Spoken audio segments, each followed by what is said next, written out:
We got a NV700 series floor head.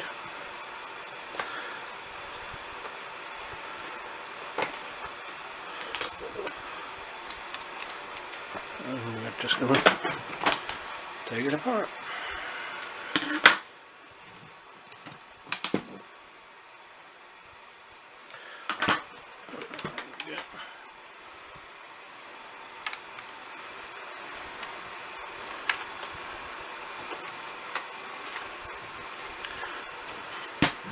So we've got two little, I personally use the smallest little flathead I can, and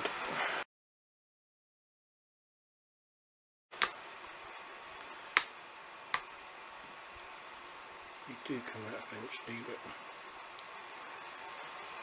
can't help but have a little bit of a removal mark.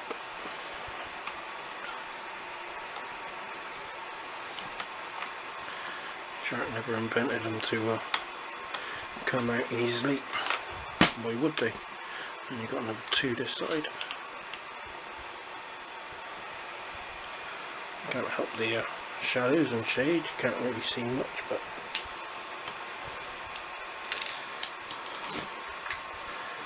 there we go.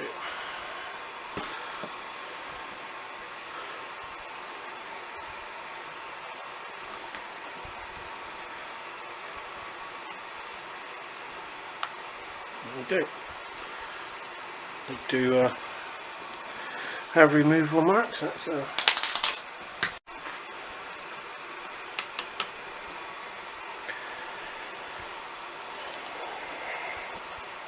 I do get asked a lot about all screw sizes, and all I can say is that I have a selection, and whatever fits best, that's the screw size. Generally it's T10, T15 and T20 torque screws with a hole in the end. However, the other day I took 5 exactly the same models apart, and there was 3 different size screws for them. So as much it would be great to say, oh yes, it would definitely be that one we need, because there's no one size all the time.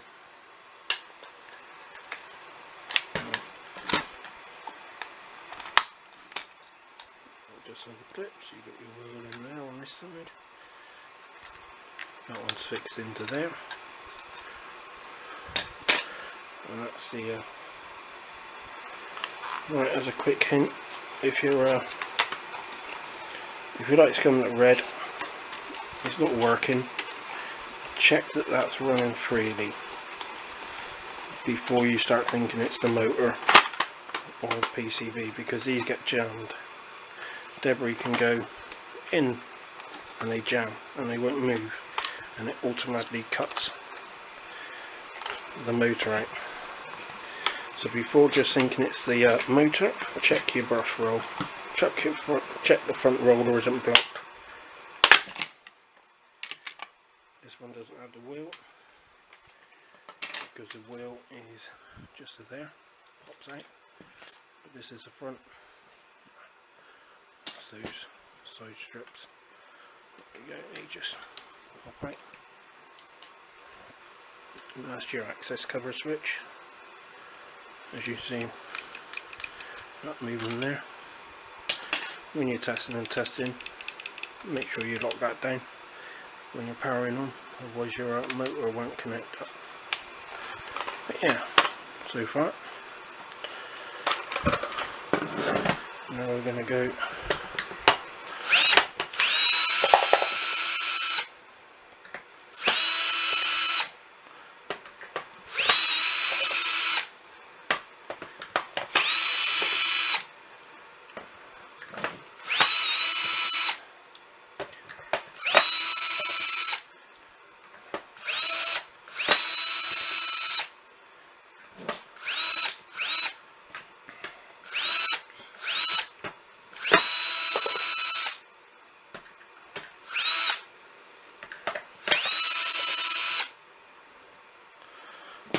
see that strip just slides out. This is a new head, so it obviously slides out nice and easily. Yours might not.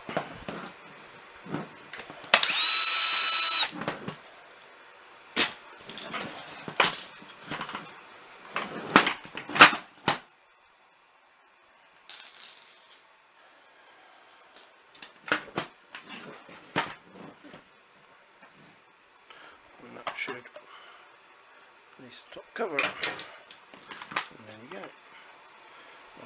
I'll do a slow-mo. That way if you get stuck, seeing exactly where your wires go, you can see. You can pause, you can go back. And then you've got your black, brown, white under, and the white one's underneath. There we go, move the black one, the white one goes underneath. And there's that. So if I just move that out of the way, I'll show you how your underneath wires go, underneath the upright switch. And that's your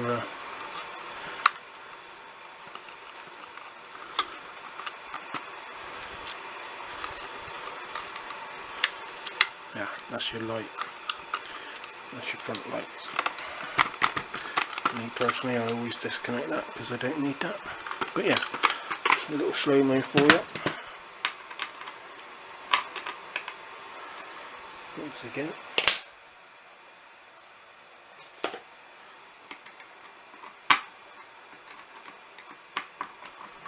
There we go. Just normal.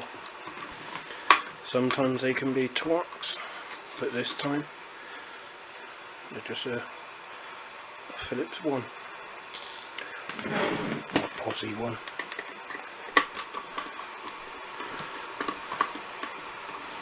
And it'll usually be the same, whatever's your screw size for the 2 PCB, it's going to be the same on your back upright switch. And my battery is going flat.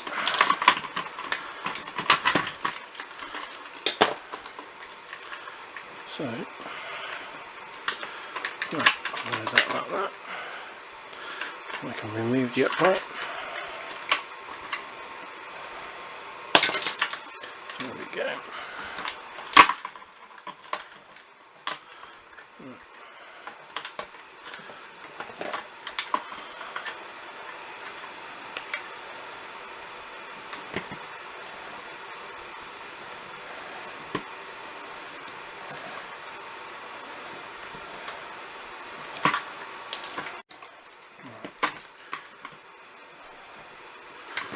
There we go, that's connected that. Turn it on its side so you can see these do just about go underneath that hole. Obviously you see your light wire there. Right, hose, 2 more screws. That releases the hose.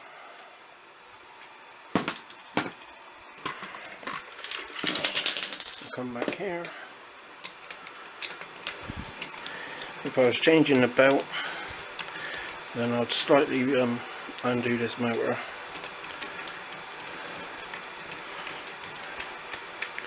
Rather than mess about taking the brush roll off. There's nothing wrong with the brush roll, it's usually easier to release the belt, the motor a bit, to get the belt off. Get the belt off.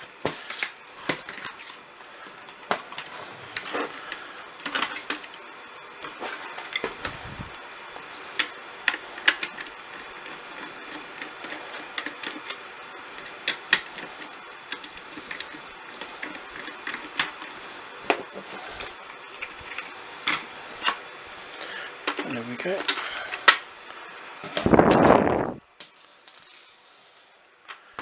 Right, that's that. So the belt should come out. Yeah, it's usually easier just to place that, and then your motor is easier to move rather than trying to.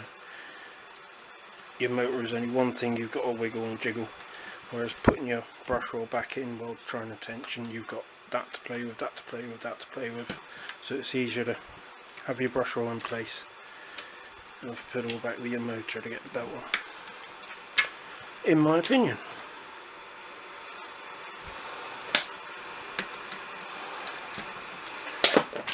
Right. There we go, brush roll.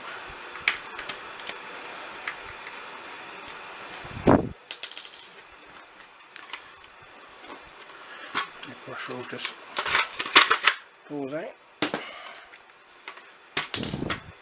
And obviously the other side, you've got your little brush, your little front roller belt. Screws are this way. Some of these cog screws are fitted from the back, they're not always fitted from the front, and that's on different models, not so there is different types of cogs.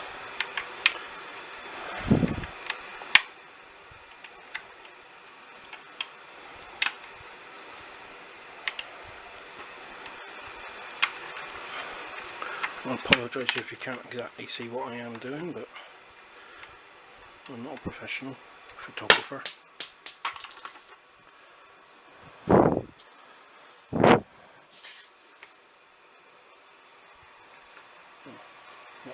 That was that cog. Also, on that thing where I said about make sure your belt's not stuck, applies to that as well. That can seize, so that's worth checking before thinking it's the motor. And last,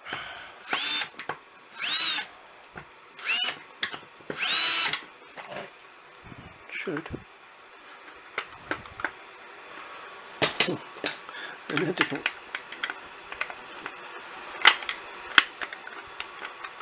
wow, that makes a change. Aussie one for the wheel. See, you never know what screws are going to be there. I could do 2 or 3 of these, and the screws would be the Torx. Very rarely is there posi screws on the wheels, and they just pull out, which do take a bit of a prizing. That's all you got to do. And again, just pop them out, and there we go. Obviously, if you want your lights out or whatever, but people don't usually worry about that. And there we go. I'll just give a quick look on the motor.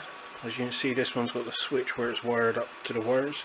Sometimes they're in another block, like your light block or the upright switch block. But yeah.